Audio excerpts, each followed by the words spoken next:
Ako na ko kita tumagas ka ni kay competition magud siya. Kinanglan gyud kanang gout kita ato ban ba. Ato buhaton nga plana. Sir, required ay mag-call sir, mag-amot tayo sir. Napa may art sir. Upat ka sayo, napa may amutan, napa may product sir. Dako pa to sir. Tapos napa may karon sir kani nga activity. Di magud na. Nga na magud. Estudyante magud mo. Oh, ni kurto. Estudyante magud mo.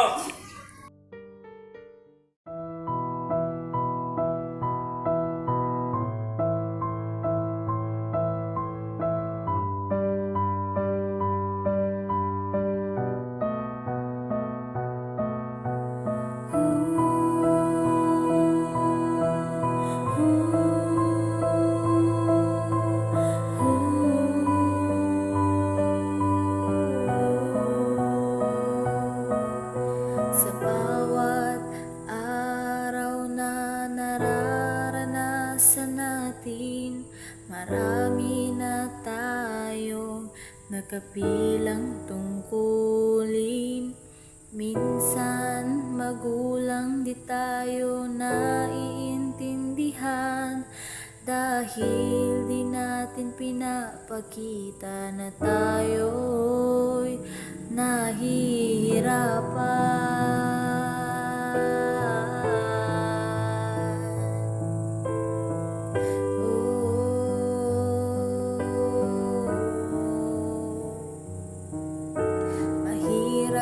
sabihin laman ng aking damdamin dahil sila'y magulang na dapat respetuhin.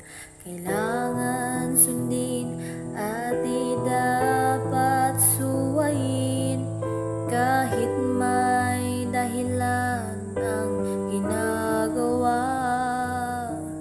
namin.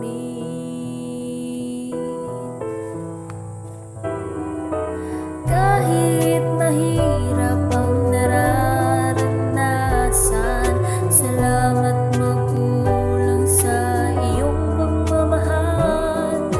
Patawad kung minsan naging pasaway, pero kayo'y mahal dahil kayo'y aming mga magulang.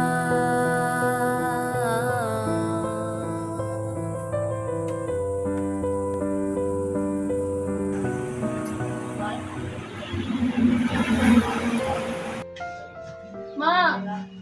Ma! Unsa naman san? Nami amutan. Amutan? Unsa nang amutan? Sa eskwelahan, nami project, nami activity, sa sulay kwarta. Kita ko 500. Sige na lang kag kamutan ha. Wala na ganit ay kwarta, wala ka nakapanggilyo diri sa balay. Tas amutan. Ay, hilo! Kasi makani ko no? Ilay mo amutan. Sige, 500! 100. Ah, dara. Dito! Minsan gabi na nakakauwi at minsan marami ring mga bayarin. Ang aming magulang ay namumroblema dahil concern sila sa aming kalagayan.